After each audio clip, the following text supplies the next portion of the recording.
Hello, everybody. My name is Kyle Neville, and today I'm going to be talking about PTSD and the health concerns that go with that.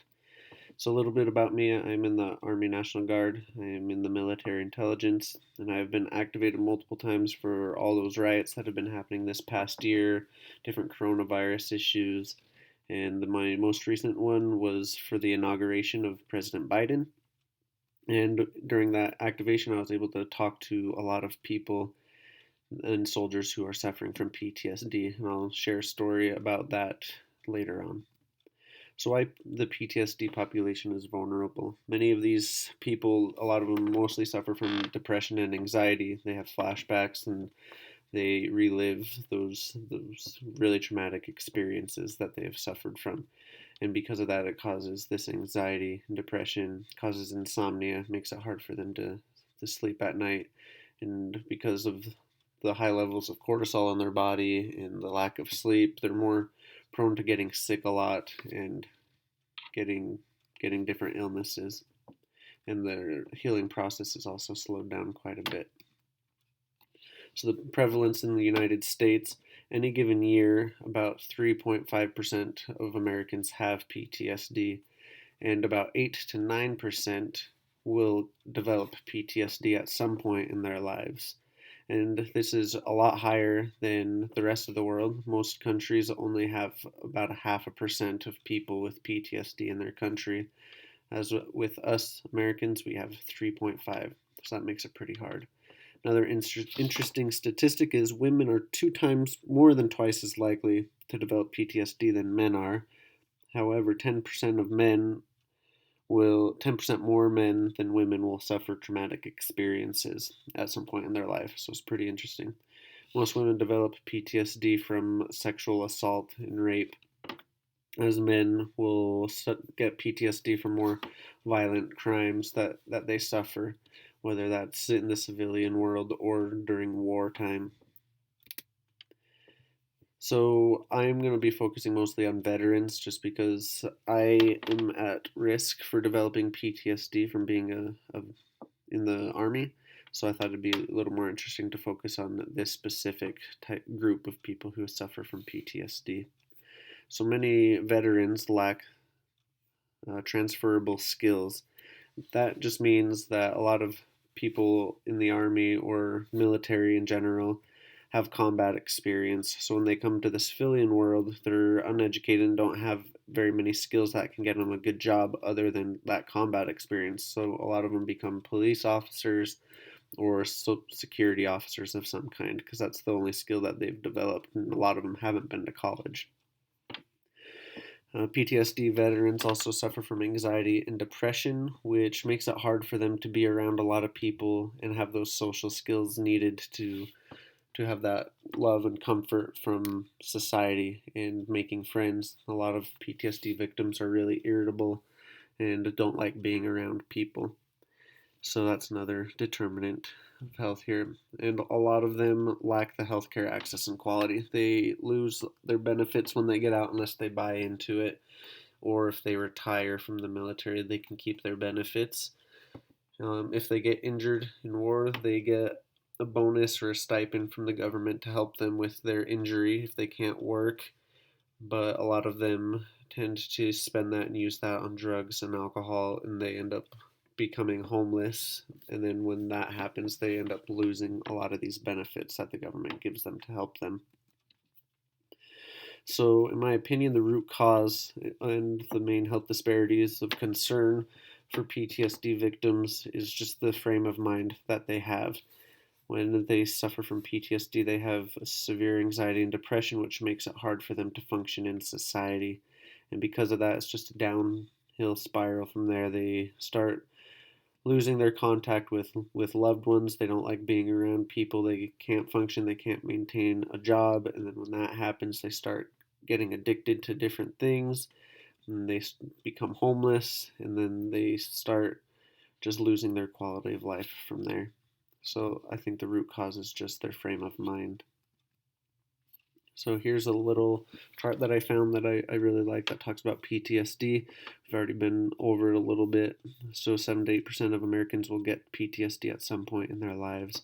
These are the main things that they suffer from: nightmares, flashbacks, and then they have triggers that cause these. They're jittery, over alert, they have insomnia and difficulty concentrating, and they're a lot of the time angry or irritable from people. They avoid people in crowds. They avoid certain triggers that cause the PTSD, like certain smells, sights, and sounds. And they avoid talking about the event that caused their PTSD. And they lose interest in the things that they used to find joy in. A lot of times they reflect back on what happened and wish they could have done things different, so they feel guilty or ashamed, and they feel like they're the cause of what happened. And they lose the ability to trust other people. So we're going to talk about the Maslow's hierarchy of needs. So the things in the physiological I feel like PTSD people suffer from a lot is food and water. So if they go homeless, they don't have access to good quality healthy food and clean water. And sleep right here, they lose a lot of sleep and they can't sleep and they have insomnia. And even if they do have access to food and water, a lot of the times they choose to eat unhealthy foods and they binge eat a lot. Safety, they don't, a lot of times they lose employment, can't maintain a job because of their quality of mind frame that they have.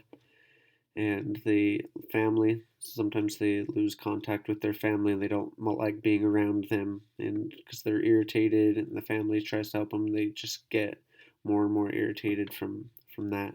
Health, a lot of times they don't have proper health and the quality of health that they need and proper health care.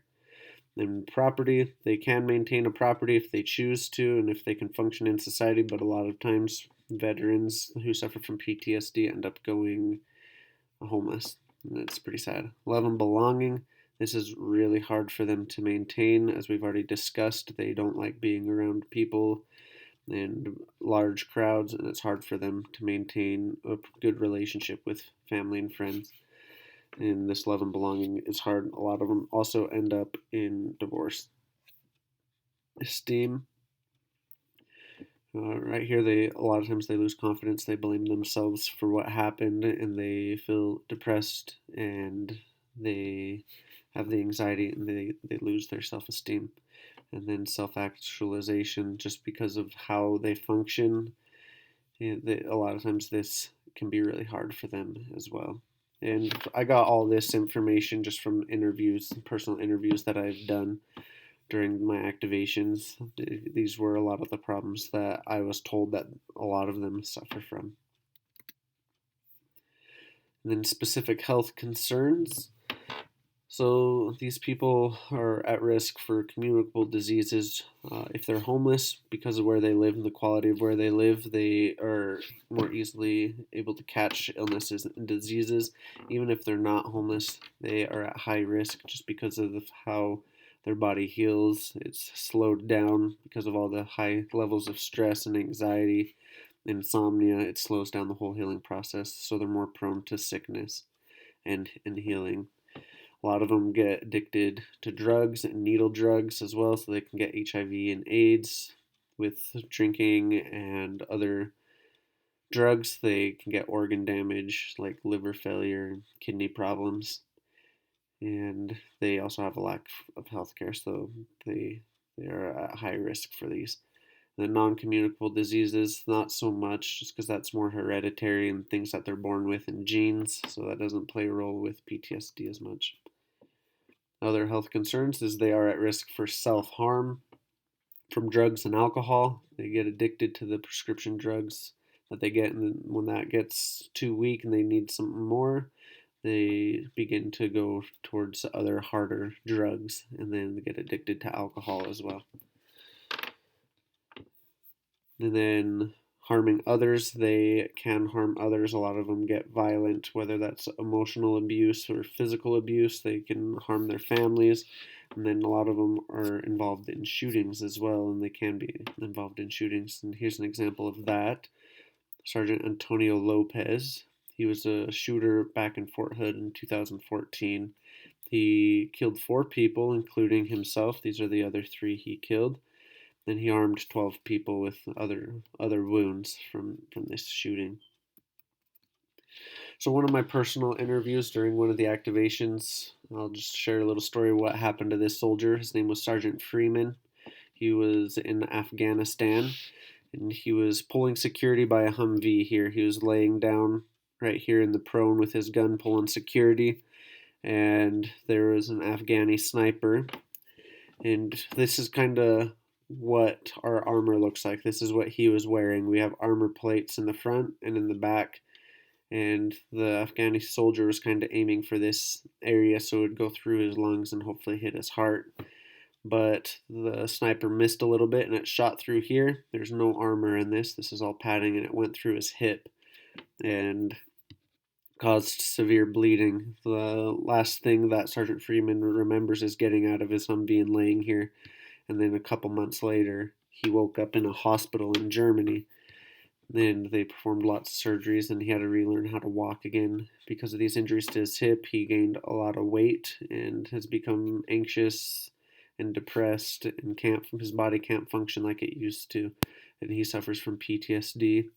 He also feels guilty, like we talked about, because he couldn't be there for some of his friends who lost their lives during that deployment that he was on, and so he suffers from a lot of PTSD from that.